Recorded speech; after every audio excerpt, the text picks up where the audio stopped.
Hello and welcome to the Minds on the Frontline Podcast, brought to you by the Wayne State University Frontline Strong Together 5 program. I'm Geoff Lassers, one of the hosts of the Minds on the Frontline Podcast, and I've been a professional firefighter, paramedic, educator, and content creator for over 19 years. Minds on the Frontline is co-hosted by Mike Mattern, who is also a professional firefighter and paramedic with over 17 years experience. In addition, Mike is a peer support team member for his fire department and the Frontline Strong Together 5 program, as well as the chair of the Michigan Professional Firefighters Union Behavioral Health Committee and a board member of the Michigan Crisis Response Association. Bottom line, Mike has significant training and experience with frontline worker mental and behavioral health. On the other hand, I do not. My role is to produce the show, whereas Mike is a resident subject matter expert. Together, we hope to inform, educate, and entertain first responders, their families, and the general public regarding the realities of frontline work-related mental health challenges. Being a frontline worker can be hard. Being married to a frontline worker can be just as hard. In this episode, we welcome Audra and Chelsea from the Dear Chiefs podcast. Once upon a time, in the middle of a pandemic, two fire wives and complete strangers met on the internet and decided to start a podcast for first responders and their families. 3 years later, and the Dear Chiefs podcast is still running strong, with a weekly show and tons of great social media content. Through their podcast, Audra and Chelsea hope to help families understand, support, and build stronger relationships with their first responders, while also finding community and appreciation for themselves. We are also joined by Amy Ramsden, a nurse and the wife of a law enforcement officer. All three guests have been married to and built families with first responders. During this episode, they'll lean on their experiences to discuss the hurdles and challenges frontline workers and their families may encounter, as well as how they can manage or avoid them. It was a pleasure to sit down with Audra, Chelsea, and Amy to get their perspectives as the spouses of frontline workers. Enjoy the show. Well, hello, Audra, Chelsea, and Amy. How are you guys today? Good. Good. Thank you for joining us today. Audra, let's start with you. Who are you? What do you do? And where do you do it? I am one of the co-hosts of Dear Chiefs podcast. I am married to a fire captain in Northern California. We've been podcasting for 4 years on Dear Chiefs about how to maintain your marriage and relationship in being married to a firefighter. And I've got 4 kids and they're all teenagers. I've got a 30-year-old as well. And basically, I've been married for 21 years. My husband was not a firefighter when we first got married. So I've gotten to walk through this whole experience with him and we're still married. So yay for us. We're beating the odds. Okay. I like how you said, well, my husband's a firefighter. It was like, he's a firefighter and I got 4 kids. So at least you perked up around the kid part. That's cool. It's not all glamorous, everybody, but I mean, I love his career. Being married in general is not always easy. That's Amen. Yeah. Amen. It's not an easy road to go down. Yeah. All right, you, Chelsea, how about you? Who are you? What do you do? And where do you do it? I'm the other co-host of Dear Chiefs podcast. I'm also from Northern California. I've been married to a firefighter for almost 16 years. And we have 3 wonderful teenage boys. I'm a work from home mom who specializes in wedding photography. Awesome. Very cool. Very cool. A couple California peoples. And I know you guys haven't been to Michigan, but, it's not as pretty as Northern California unless it's summer. Actually, it's probably prettier right here, right now. And that's about it. Amy, who are you? What do you do? And where do you do it? I'm from Southeast Michigan. My husband works for Michigan State Police in the CVAD unit, so commercial vehicle enforcement. We've been married for, I think we're coming up on 11 years. We've got 2 little people. I'm a nurse practitioner for the trauma department at a local hospital. Tons of fun. Right on. All right. We got to be on our best behavior. We have the wives here today. We do have the wives here today, and they're the polite wives. They're not the ones that just yell and like, okay, whatever. Yeah. We actually cuss like sailors on our podcast, so we're good. Then you'll be fine. You'll fit right in with us. Okay. We're married to police officers and firefighters. That's all they do is swear. Let it fly. Yeah. Well, we like to start on our best behavior and let you guys decide what the language is going to be like. Yeah. But speaking of which, one of the big things we want to talk about today is the optimized work-life balance for frontline workers. And we want to talk about also those challenges and hurdles that present themselves that kind of knock that work-life out of balance. Chelsea, let's start with you. As the wife of a current dispatcher who's also been involved as a firefighter and an EMS provider, what does an optimized work-life balance look like? So a little background for us, my husband works 72-hour shifts on a good day, right? So he's gone for his 3 days and he's home for 4. In a perfect world, he'd get that every week. And on his 4 days off, hopefully we're spending time as a family. We're all getting along. He's not checking his phone every 10 minutes to make sure he's not getting a text message from a firefighter or one of his subordinates or somebody that needs help with CAD or anything like that. It's just about being home with family and helping each other out. That's ideal. My biggest philosophies, I guess I should have pretense that with, is I know that you can't always leave work at work because you can't leave home at home. And so you're one person with many facets to your life and you can't leave all of it at the door, no matter which door you're going through. So ideally we work through that, right? Like we can talk to each other about what's going on at work and we can talk to each other about what's going on at home and come to a mutual understanding to get through the struggles and the good times together. Okay, that seems totally reasonable for you to say it's not always going to be easy for him to shut off. I just got to realize that, kind of give him that space to do that. Cool. Audra, how about you? What does it optimized work-life balance look like in your opinion? No overtime ever? Yeah, well, wouldn't that be nice? Adequate pay so they don't have to do overtime? I don't know. I mean, the work-life balance is going to vary by family, obviously. Like Chelsea said, in an ideal world, my husband comes home and is not checking his phone every second. Tablet command isn't going off. The overtime calls aren't coming in. Those kinds of things, where he can actually shut his brain off. He's been in the industry long enough to kind of know when he needs to turn it off. And we talk about that too sometimes when it's constantly in his hand and he's going crazy. So ideally for me, for our family, work-life balance is pretty similar to Chelsea in that when he's home, he's paying attention to us. He's hanging out with the kids. We're doing stuff as a family. We're really good at making sure, I think Chelsea is too, we have one-on-one time as much as possible too, because we know how important it is to keep our marriage at the forefront. Otherwise, you don't have anything if your marriage is in the toilet. So we make sure we do a lot of date nights and keep the communication line as open as possible. So there is no real work-life balance for us because it's pretty much chaos in this house, especially when there's 3 teenagers. We do our best, but you guys have little kids, so you're really in the thick of it still.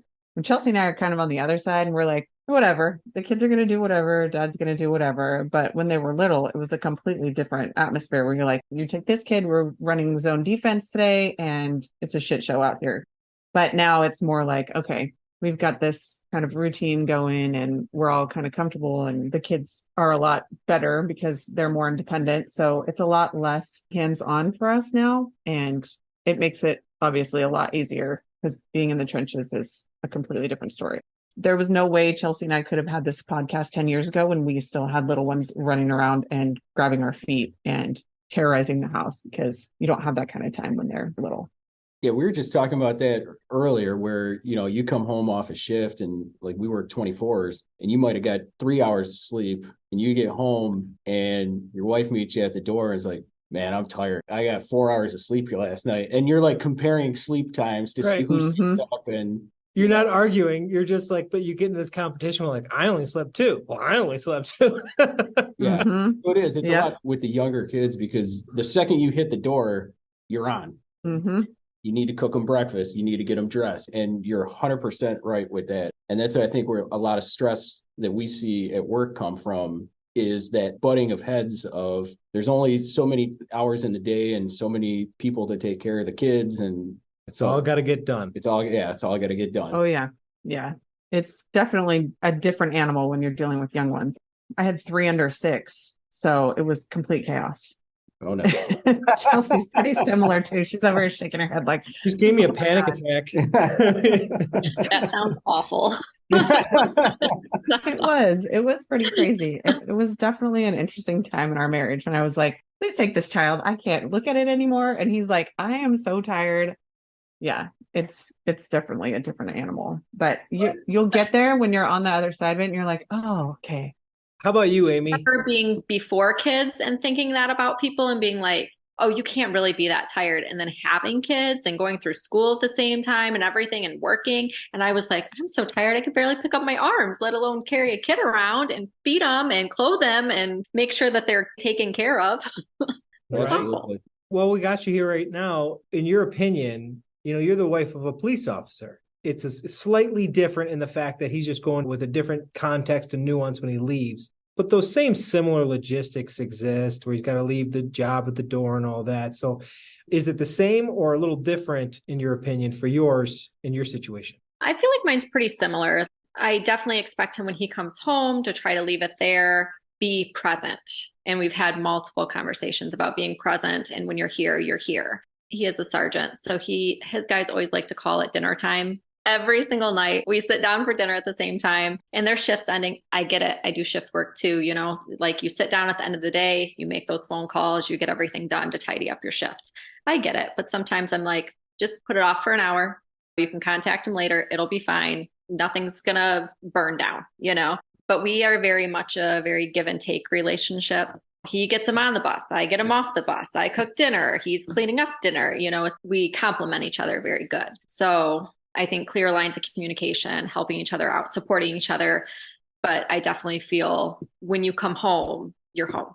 You can have your time to vent everything. Let's talk about it. And then let's go have some fun with the kids or with each other and go out for date night or go hang out with our friends and not think about work and just check out. Yeah, be present is 2 words that is said a lot in my home by my wife. It's certainly something she reminds me of time to time because I get carried away. I do the firefighter paramedic thing and I do work my 24-hour shifts, but then I also work a couple side gigs and podcasting is one of them and it eats up a lot of time. So you can imagine like giving myself an excuse to hop back on another email or edit this or do that or make this phone call. It's real easy to get mission creep away from the daily duties of like, hey, you got 2 kids here that want to go play outside. So yeah. We do want to talk about some of these hurdles and challenges. So it really sounds like an optimized work life is really just the standard issue human stuff. Open lines of communication, try to leave your stress at the door that you have to go back to and try to manage that in the best way possible. But there's some obvious ones that tend to show up for all frontline workers when it comes to the work hurdles and challenges. So the work schedule, training, overtime. So let's get into those logistics. Chelsea, talk to me about how that as a hurdle can be managed or avoided. And I can't really avoid going to work, but I can manage the schedule. Can you kind of comment on that? So for me, this is going to be really a unique answer because my husband works for a state department. And it's kind of like working for the military where when they say you're coming to work, you're coming to work. It's not, no, I can't do that today. It's you're coming to work. For example, right now, they are kind of short-staffed and my husband has had 6 days off, not consecutively in 45 days. Wow. Yeah. Ooh, boy. He's doing 72 in a row. That part alone, I'm like, is that legal? That's not illegal. They sign a contract. Unfortunately, that's the way it is. Fortunately or unfortunately, however you want to look at it. How do you manage that? Very, very carefully with a lot of grace. 45 days is a really long time. Yeah. I mean, a really long time. For the first couple of weeks, it's kind of hard. Like I have to admit, even after, 16 years of doing this on my own, I have to struggle with it. But after about 2 weeks, then we got to get into our groove as kids and mom. And we just kind of start almost forgetting that he's not here. We just have our stuff that we do and keep busy and cook fun meals and we do fun things together. And by the time he's back, we're like, oh, you're here. So overtime from us really cannot be avoided. It's just a thing that's going to happen probably almost weekly in California, regardless of where you work. So that's not avoidable. What is avoidable is our attitude being horrible about it. So the way I look at it is he's going to be gone for as many days as he's going to be gone. How can I manage my home and my routine with my kids as easily as possible and have the most fun we can without being upset that dad isn't here? For us, like positive mindset is like everything. So dad's not here, but we get to like try that latest viral TikTok recipe tonight because that's what we like to do together. Or we're going to have an Avengers marathon. We're going to watch them all in order from start to finish. So those are kind of some things that we do. And then, obviously the day-to-day stuff, the kids right now, they're all sleeping, but at any given moment, you can hear their dirt bikes in the background because they're going to be out on dirt bikes for, hours. And that gives me time to focus on my work. So kind of in a nutshell. Okay. So buy your kids dirt bikes. I like that. Yeah. Buy your kids dirt bikes and do what they like to do. That's Now, is there ever any kind of friction when he does come home and now he's got to kind of fit into your routine, but it's a different routine than when he left? Where he thinks, okay, we're doing A, B, and C. And for the past 2 weeks without him, you've been doing way different stuff. Is there ever any friction there, like trying to fit into that? Yeah, I think for him, it's hard because the kids and I have very similar tastes in things. Movies, for example, we're big Disney freaks, right? My husband is not. He's like, I don't get why you guys need to sit here and have philosophical conversations about the Avengers. Like, what the heck is that, right? So fitting in with the kids is kind of hard sometimes because he's been gone and mom's been here and we've been doing all the talking about all the things. And then dad comes home and he's like, why are we talking about this?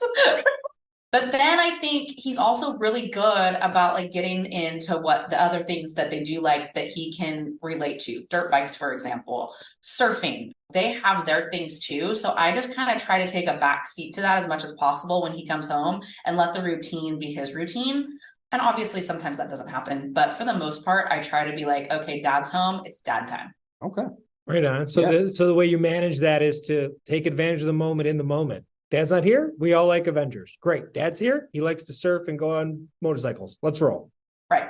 That seems reasonable. Yeah, that's awesome. How about you, Audra? Yeah, pretty similar. Other than what Chelsea said, I think the only thing I would say would be we don't stop our life when he's gone because that's not healthy and normal. So it's more teaching the kids how to keep going even when dad's not home or, picked up an overtime for today. So now we're kind of readjusting things. So it's more just keeping the kids focused and just moving and knowing that dad's going to come home and we already kind of have plans for when he's coming home. They like to pre-plan stuff to make sure that he's included. So we just say okay, dad, you cannot take this overtime. We're not like her husband's department. So I could say, please don't take overtime on this day because I really need you to be home. And for the most part, he will, unless there's some kind of Mando or crazy strike team or something. So we just make sure on the days when he is home that they're doing stuff with dad and I'm doing whatever, or we're doing stuff as a unit. Yeah. And I think that's a big point to take home is that you can't teach your kids it's okay just to sit around and sulk and be angry that dad's gone. You got to be able to get on with the day. And that's such a human lesson to learn of yeah, that sucks. Well, I better move on. You know what I mean? And pick up you can be sad. Being sad is part of being a human. You just can't be in it and sit in it and live in it, I guess. Exactly. Yeah. I mean, it comes with experience and time, right? So obviously when they were little, they were like, what do you mean dad's not coming home? Oh my God. But it was one of those things where it was you know what? We're supposed to go camping tomorrow. If he's not coming home, we're still going camping. Mom will figure it out. I'll bring a friend with me or I'll bring my mom or my sister or someone so that I have a backup. But it's one of those things where it's if you kind of keep going and just go dad will get here when he can. You got to keep moving. Life is going to keep going on. It's a good lesson for them and for us because at the end of the day, you can't control when they're going to come home. So you just roll with it. And I think they adapt really well too. I mean, mine's 8 years old and he's now adapted to me 3 days a week. I'm gone for 24 hours. And then my last day of my round, he's like, oh, you're on a 4-day after today, right?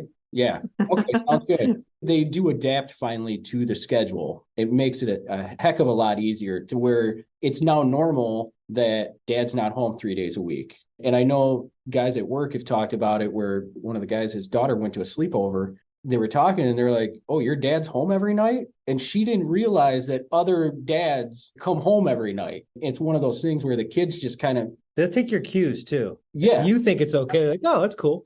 Yeah. And I think that's cool where, it's the kids will eventually adapt to it and realize it, Yeah. To the point where my kids think that that's where he lives. He visits us. Dad's got a second life. So when are we going to go visit dad at home? Versus when is dad coming to visit? It's a joke, but it's true. That's really how they start. Hours all the time. It kind of is your home. You're kind of split. What is that? A 45-55 split? That's not much of a difference there. Right. I'm only doing 10 nights a month away. And what's interesting is my wife, her dad was a professional firefighter for 30 years. So her entire life, she doesn't know any different. So she kind of had to marry me because it was just, Stockholm syndrome. She's just used to it. But in all honesty, when I was dating, it was a thing. You had to explain to somebody, hey, if we're going to be a thing eventually, guess what? You know how I'm not here? I'm not going to quit my job. It's not going to happen. Yes. But Amy, your husband works 8-hour shifts, and I'm guessing it can kind of rotate between mornings, noons, nights, depending on the time of year. And so how do you manage that? A lot of times it's just scheduling and getting together, sometimes weekly, monthly. Before, we had a lot of scheduling difficulties that we had to really work out and really concentrate on, because that was a big angst in our life, was trying to find babysitters for little people and and get people home off the bus or on the bus or here and there. It came down to writing out the calendar every month, sometimes weekly, adjusting it, talking about it every Sunday so we know all of our bases are covered, and to kind of take away any of that. But my husband was also gone for weeks before too, up training and stuff. And that was a lot. You have to rely heavily on your friends, heavily on your family to be there to help you, to support you. And with other girls, I would come home and be like, because he'd be tired. And he's like, well, I don't want to do this, or I don't want to, and I'm like, hey, buddy, life doesn't stop because you're gone. Life continues, and you got to either get on the bus or get off the bus because it's moving. So, and he surprisingly decided to stay on. I don't know why, but Oh. You do need that, though. My wife does the same thing, but she's like, yeah, you're tired. Your 2 kids aren't. Let's go. So I get, and it is nice to be motivated to get off the couch, because it would be like, it would have sucked if 3 hours go by and you didn't move. So it is nice to have somebody to kind of whip you from behind, and you kind of need that a little bit. And you also, as the significant other, need to know when they also need their downtime too, because sometimes y'all can get really crabby sometimes and need your moments. So let's talk about that. Yeah. Re-entry and that decompression time. Mm-hmm. Audra, how do you manage that? You can't avoid it, right? So I think avoiding the fight is managing re-entry. Yep. Back to the home. Chelsea and I talk about this on the podcast all the time, and we have a lot of good info on our Instagram, because this is a huge topic that we come across a lot when we're talking to new firewives. I mean, really just new first responder wives in general, spouses, not just the wife. It comes down to really communicating with your partner, right? So when I know, like, my husband's working at a busy house tonight, so when he comes home tomorrow, he usually calls on his way home, right? Checks in.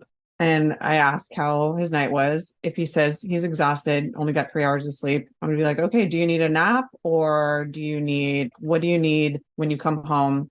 The first thing you see or hear is not screaming children or kids asking you for a million things, all these things. Like, let's give dad a minute to decompress. And now that the kids are older too, they know, like, okay, dad's coming home, he's tired. Let's give him an hour or whatever he needs, so that he can come home and not feel overwhelmed. And he's already tired. He's already maxed out mentally, everything. So it's really just about checking in with him and seeing what he needs.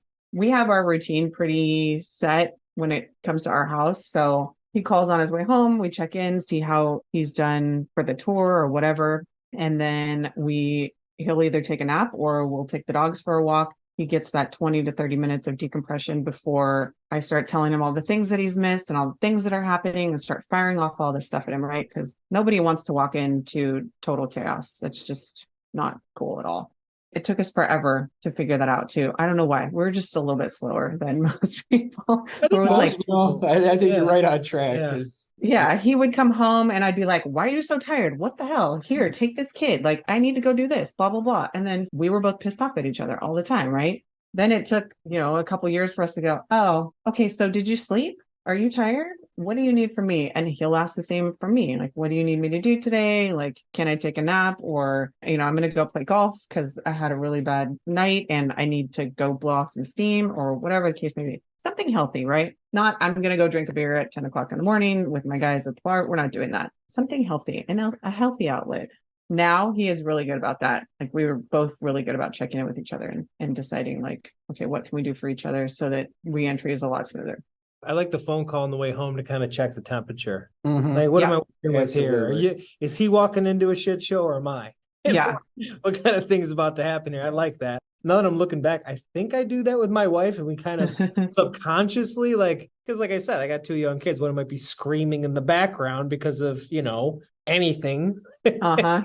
So you never know. And then I might have had a rough night, but I think it's a really good way to manage to just check the temperature. From there is much easier than having the expectation of when I get home, my spouse will do this in either direction.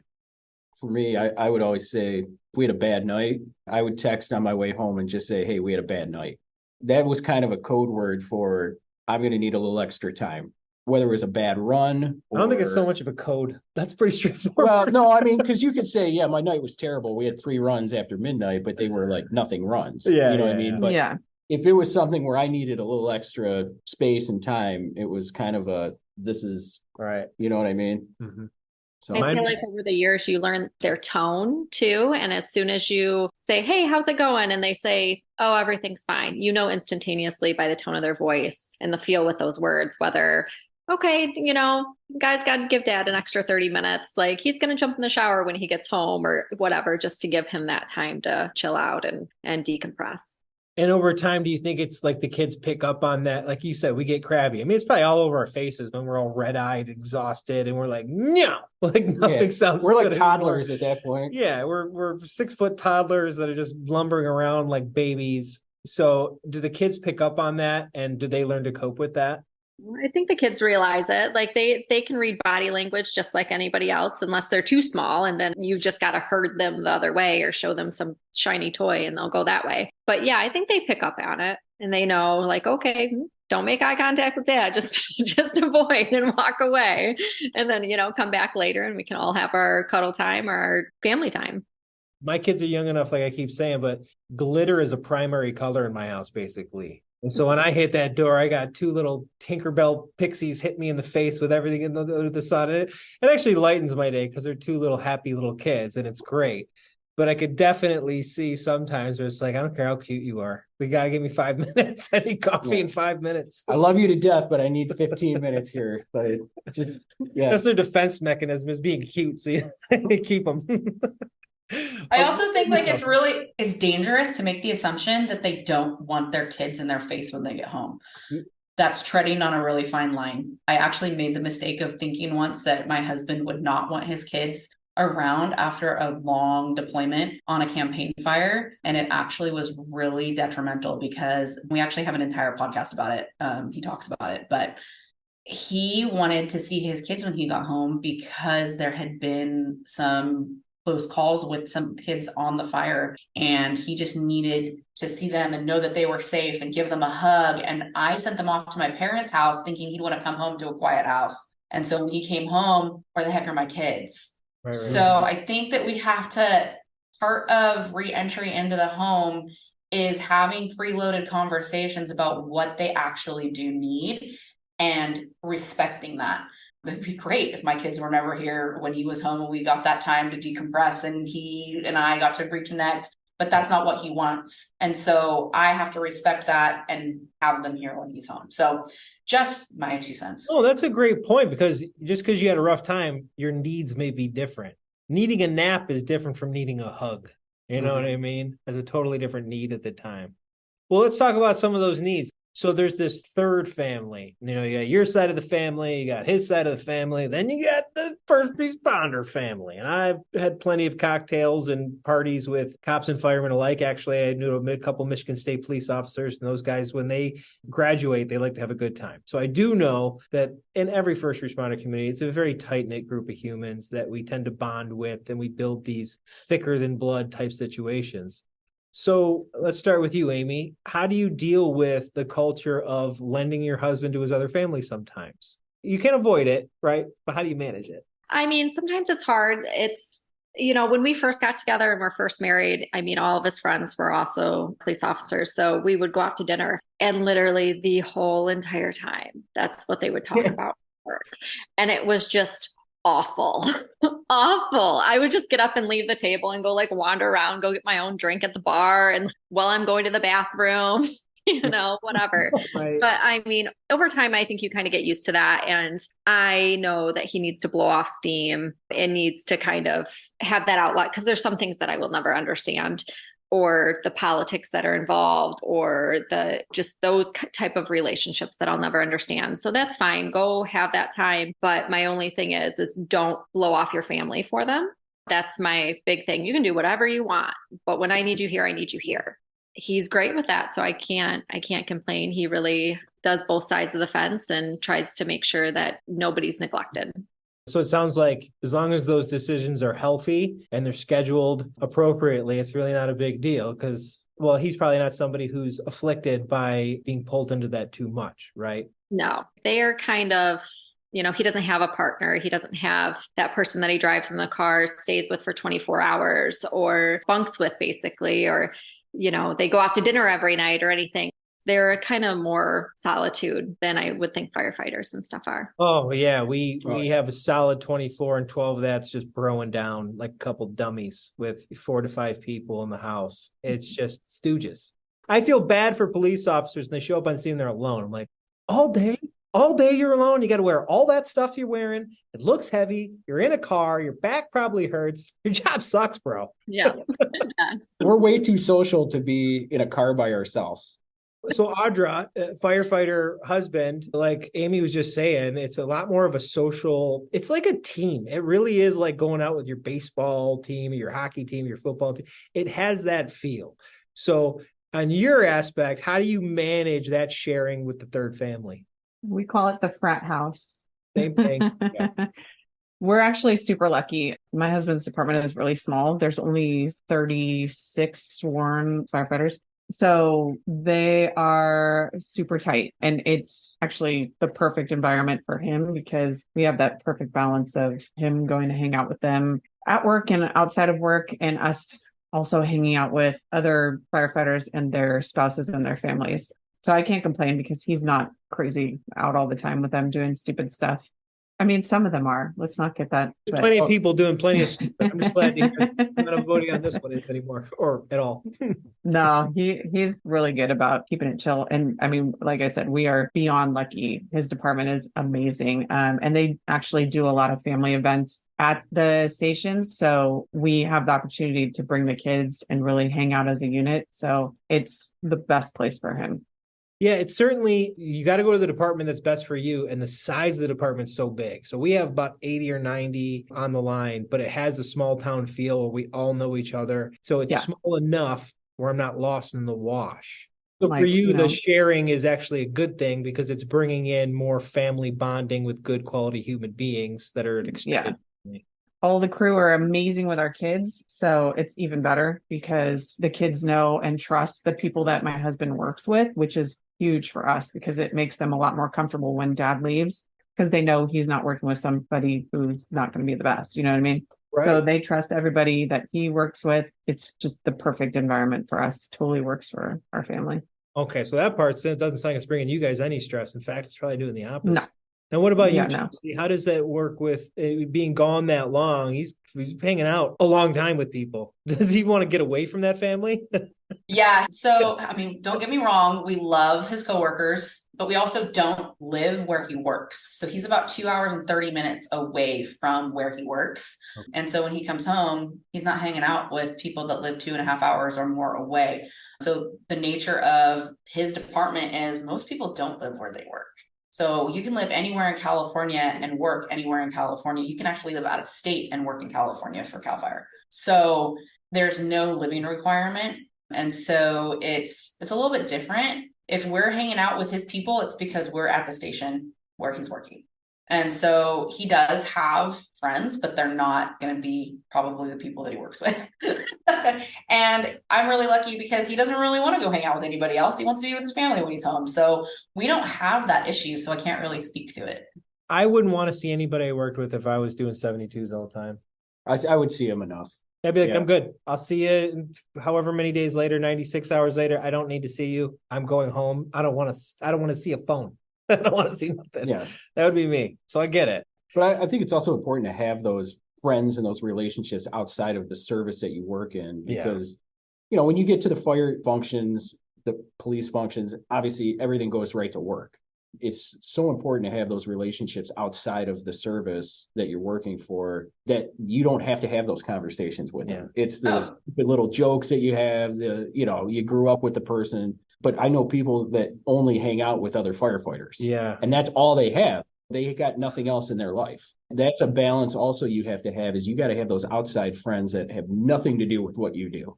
That's actually pretty scary, I think, if you are only hanging out with fire bros or the fire peeps. It's like, you probably need to do something else with your time, I think. So let's move into the family specific stuff right now, right? So it sounds like when it comes to the work-life balance stuff, it's leave it at the door.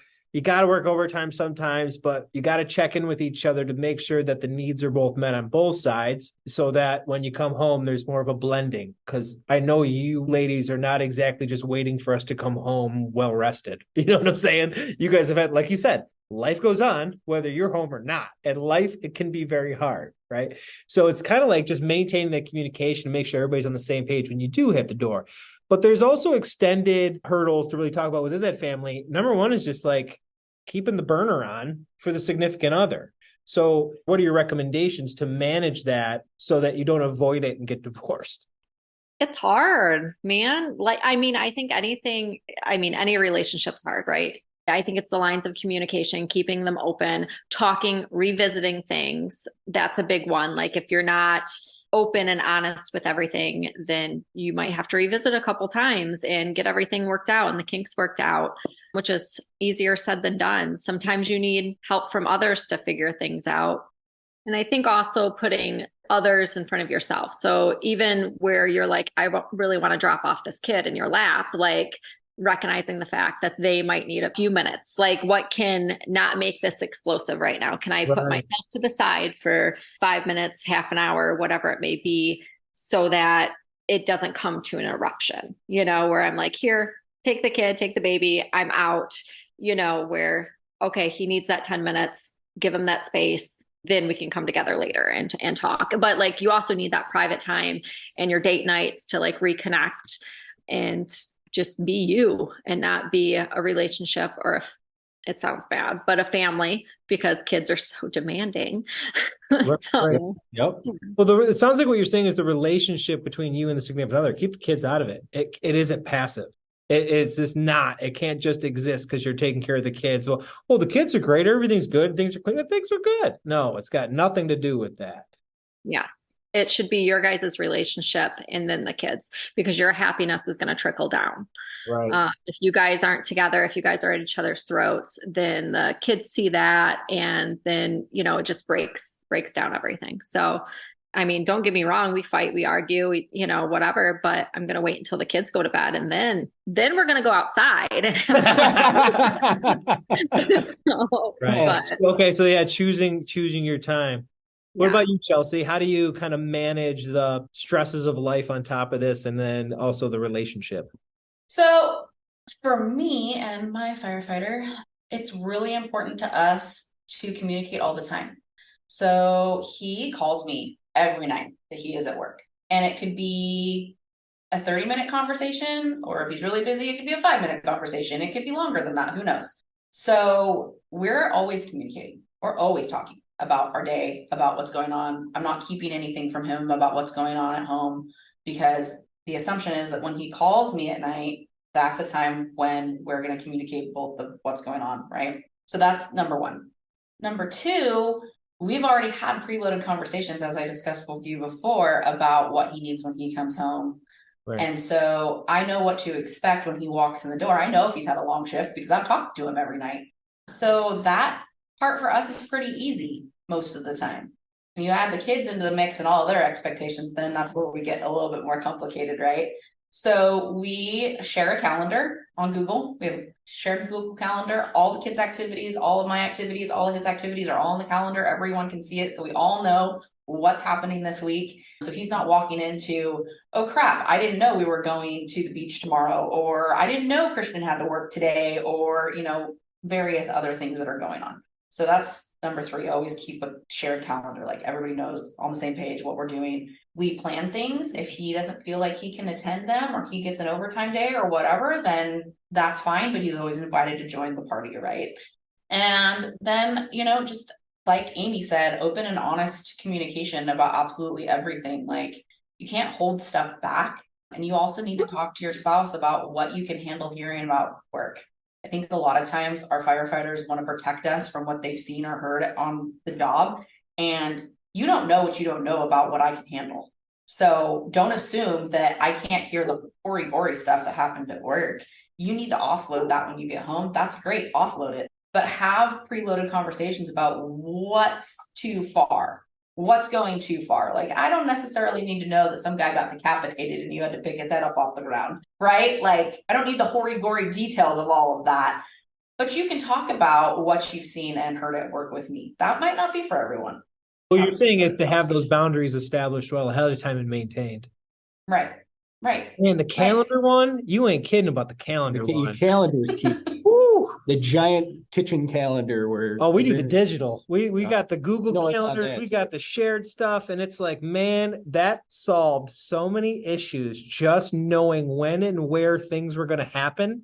So that of course I know we're going to your mom's tonight. I know it because it's on the calendar. Like, just those. That's why I picked up overtime. and then also, like, in order to reconnect with each other physically and mentally and emotionally while they're at home, you have to have time alone. So make it a point to prioritize alone time away from your children, whether that be a backyard picnic with the kids after they go to bed, or whether that's going out to a nice dinner, whatever that looks like for you. But make sure you prioritize at least one night when they're home to do something together. What we recommend in our house is we get the babysitter to come over when the kids wake up and we sleep in, and then we sneak out and go to the gym or lunch or whatever. That's our favorite. The morning wake up and you don't have to get up with kids. Like everybody's like, oh, it's kind of brilliant, actually. Yes. I totally agree with Amy and Chelsea on all of it. We keep a shared calendar and we really make sure we communicate what's going on in the house. But I mean, in the last couple of years, we have definitely kind of shifted into really focusing more on us and maintaining our healthy relationship, because now that our kids are at the age where they're getting into relationships, we want to make sure that we're modeling good, healthy attributes, because we want them to bring home the same thing, right? So I used to feel really guilty about leaving the kids with a babysitter or leaving them with my mom and going out, just me and my husband, on a one-on-one. But I don't feel guilty at all anymore, because if we are not in a good place, our family's not in a good place, the kids know that something's going on, and it's not a good environment for anybody to be in. So definitely over the last couple of years, we've been taking way more vacations, just the two of us, and hanging out together pretty much on a regular, he's a 48-96. So one of those 96 days, we're going on a date night. We're doing something, just the two of us. We don't feel bad about that at all. It's one of those things that's going to make us feel more connected and in touch with each other. And it's important. It's imperative for us now.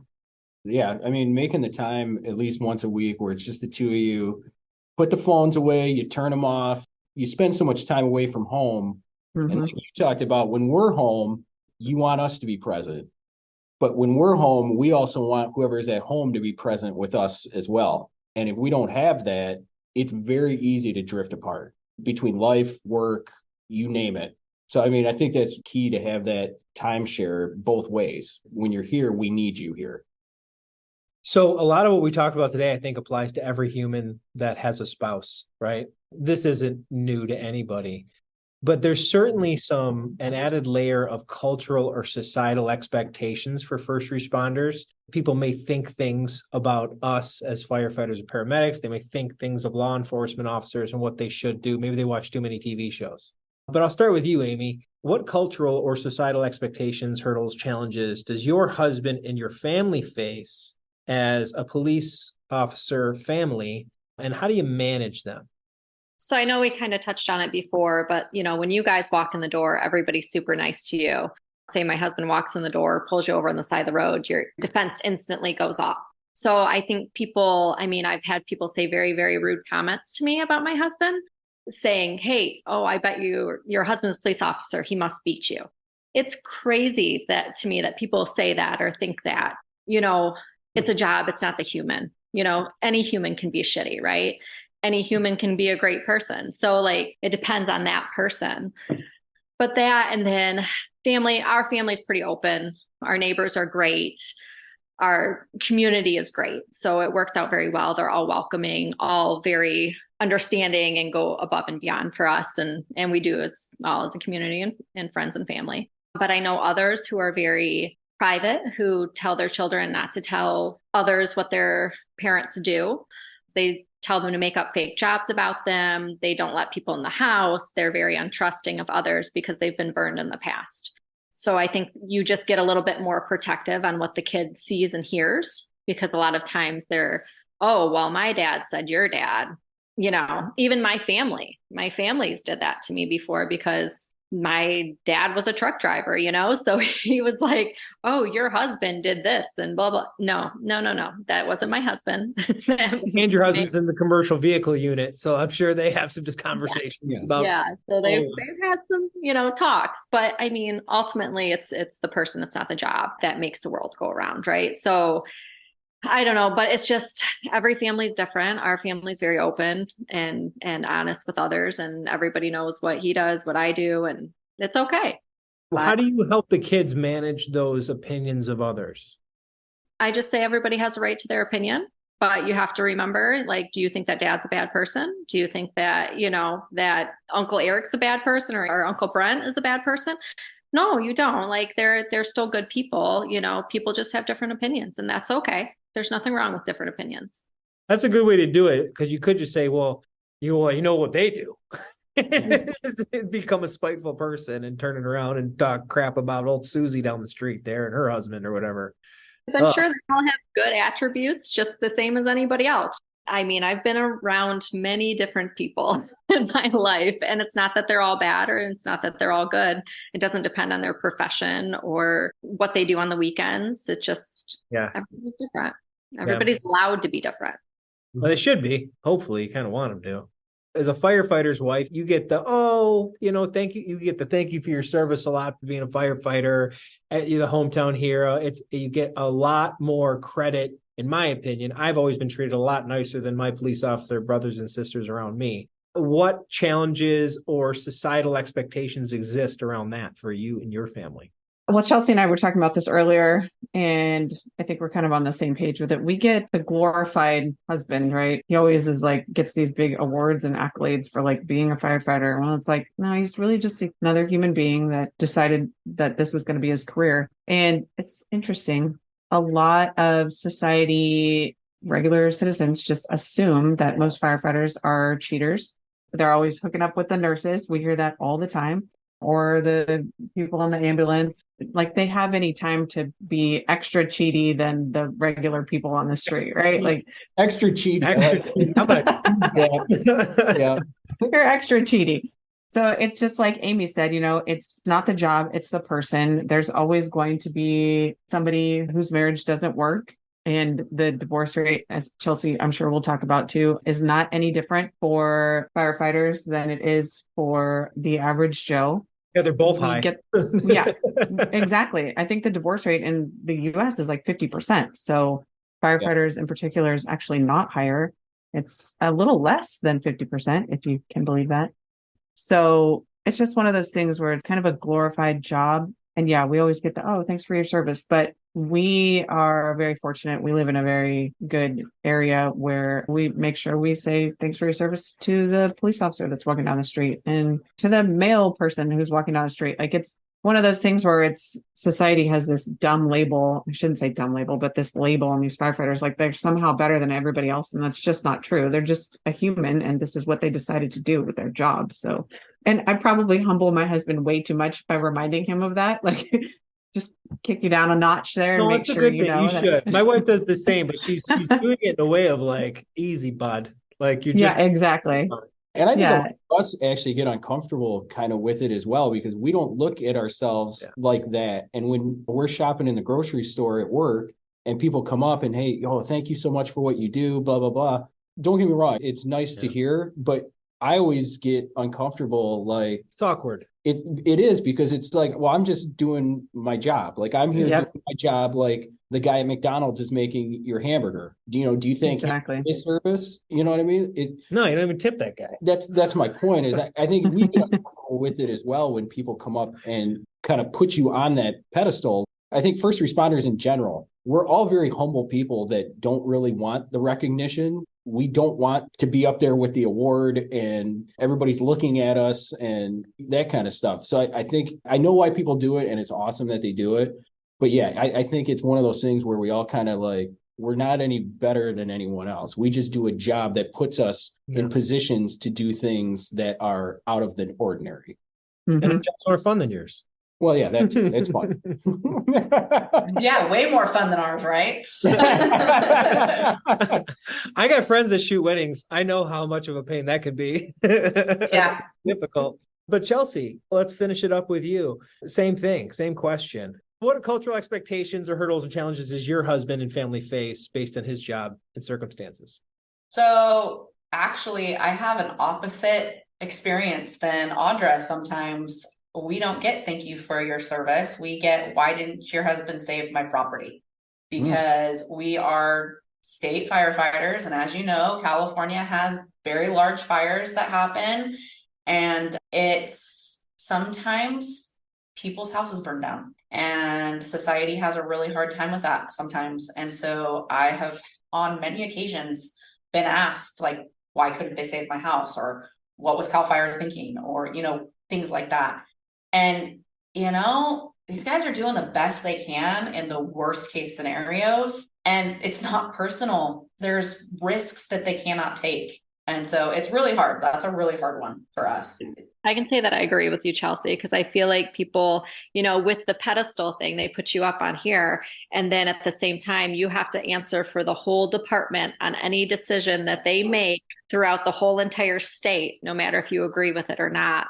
And it's always, thank you for your service, but why didn't you do this? Or why were you sitting here and not here? Or why weren't you? Yeah. Why did you save that side of the street and not the other one? Like, yeah. And they literally, there has been times when they've literally had to stand in the middle of a street and decide we're going to save this side and let that side go. And it's tough. It's really, really tough. Yeah, nobody wants to make those decisions. Nobody wants to have that burden, but there's always going to be two sides of the fence, right? There's always going to be something that's going to be a loss and something that's going to be a win. And it's tough. I get it. As a civilian myself, I understand that I don't know how I would feel about my house burning down or my whole community going up in flames. I get that. That's beyond my comprehension of how I would even feel. But also these guys are just doing a job. And so that's, for me, that's probably the toughest societal thing that happens in our world. Also that I'm going to know every single thing about every little fire that happens in California, and everybody wants to know the updates and everybody wants to know what's going on. And I'm sitting here listening to the scanner. No, absolutely not. I am not listening to the scanner. That's number one. I do not do that. And number two, I don't really want to know what my husband's doing or what kind of danger he's in until he tells me later. I want to hear about it after the fact. And so I am not the news broadcaster of what is going on in California. So that's another tough one. And then obviously for my kids, there's been several occasions at school when their friends have asked, is your dad going to die on a fire today? Because there's this huge fire going on 2 miles down the road or whatever. And it's not in malice. They're just kids. They're asking legitimate questions. My dad doesn't do this for a living. Oh my God. I can't even think about what I would be feeling if my dad did this. And so my kids have developed these coping mechanisms of, I'm not going to school today if the sun isn't visible. I'm just not doing it. I can't answer these questions. I'm not able to do that in this moment. I wasn't thinking about the fact that my dad was in danger. I was thinking about the fact that I was at school, So those for us, those are the hardest things as far as the societal questions that happen. And then I just want to reiterate what Audra said. That people think that all firefighters are cheaters or the divorce rate's so high. I think that those are things that actually the fire service has told you to scare you out of the job, to scare you out of taking the job, right? Because they're trying to weed out the people who they think can handle it and that can't. And so that's oh, Well, if I tell you that you're going to get divorced automatically because you become a firefighter, maybe you'll just decide that that's not what you want to do. And I've just weeded out the weak among us, right? So that's my personal take on that. I think some guys use it as an excuse just to get a divorce. Possibly, yeah. I've known some guys like, I'm pretty sure it's you. I think it's a we problem here. Yeah. It's always a we problem. My husband's department kind of does the same thing. They have like, after they all get done with recruitment, they stand back and they say, okay, like bring all the wives or all the significant others into a room and talk about like stressors of the job and how to deal with it and stuff. So they are kind of encompassing with that and try to be supportive, but it does really scare some of them. And it makes them stand back like, oh, do I really want this? And this is really could be more stress than what it's worth. And I could lead this nice life over here, or I could be over here helping. So, and I think a lot of departments now just recently are starting to do that. They're starting to give the tools to not only the spouses at home, but the first responders, kind of like what we're talking about today, at least around here, of, okay, these are things that you can run into. These are things that may come up. These are things to help start those conversations of, okay, well, what are we going to do if you get mandatory overtime? Or what are we going to do for that? And I think in the long run, that's going to help. Does it scare people at the time? I'm sure it does. But I think they're starting to realize that there's a big component here of, okay, we need to learn how to do this or else it's going to go south. And so I think the podcast and just us having this conversation now, when people listen to it, it's not as scary as it may sound. Does it happen? Absolutely. Marriage is tough to begin with, but it's also tougher when the person's not there a couple days a week, or even more so in other situations. That's not normal. So I think having these conversations is one of the big things that's really going to kind of turn this around a little bit, is giving people the information, but not in a scary way. Like, hey, It can happen, but hold on, we've been there. This is what we did. These are the landmines we stepped on. Don't do the same as we did. One of those things. It's kind of like you're bringing up the probie couple as they come on. You know, the more seasoned couples are going to talk to the new ones and say, "Hey, listen, this is what the happened." Successful couples. Yes, the successful couples. We'll go with that. I think you make a valid point. I think it didn't start out that way, though. I think it started out as a scare tactic, and then as we evolved as human beings, we realized that, okay, but wait, maybe that's not the way to go. Mm-hmm. So when I say that's the thing that departments told people to weed them out, I think they really did do that in the very beginning of like this whole thing, right? And I agree with you. There are a lot more resources now than ever for spouses and, firefighters to really try to strengthen the marriage and get on the same page. So I've told this story before, but when my husband first got hired, he was still in the process, and his fire chief at the time called me on the phone and asked me if I could handle it. And I was like, what am I handling? Yeah. What are you saying? What does that mean? Yeah. That's an open-ended, weird thing to ask somebody randomly. Yeah. And I was just like, what am I supposed to say? He's in the interview process. No, I can't handle it. Sorry. Like, right. Yeah. I just was like, yeah, sure. Totally. Yeah. Okay. Yeah. But I had no idea what he meant. And now looking back, I'm like, oh, well, that's what he meant. But it would have been a little bit more helpful if I had gotten some details. So, I mean, that's really why we started our podcast and why we share so much on our Instagrams. We get spouses every day saying, where was this 10 years ago? Like, if I had known half of this, my life would have maybe been a little bit easier and I wouldn't have had to go through so much shit to come out of it.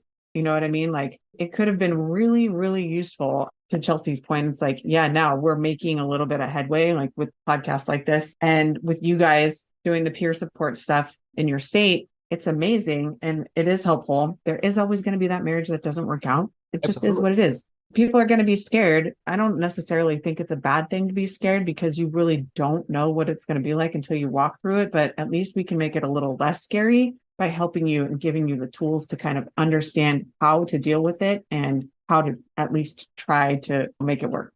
If you're still scared, well, then you probably married the wrong person. I don't know what to tell you on that. Well, I think you guys all provided very valuable tools that seem very obvious now. One, communicate all the time, open and honestly. That's like probably 80% of the road there. The rest is manage your logistics, talk about the schedule, follow through with the schedule, and know at the end of the day that things are going to happen. You're going to be tired. Everybody's going to be cranky. But if we do those two things and probably a couple more along the way, it's going to make life a little bit easier. And to your point of nobody ever said that before, it seems really obvious, but nobody ever told you that before when you start out with that. Everybody says, oh, good communication relationship. Like, well, that's double important when you're gone for 24 to 72 hours at a time. You're really, really tired and you're both on edge. Yeah. Communication isn't always the greatest. Right. And especially for you coming home from the hospital too, you guys don't exactly work just a couple of hours, and hospital work sucks for the last 5 to 10 years. It's not getting any easier. On top of that, 24s, and I did a 36 before too. That was fun for us. That was a lot of fun.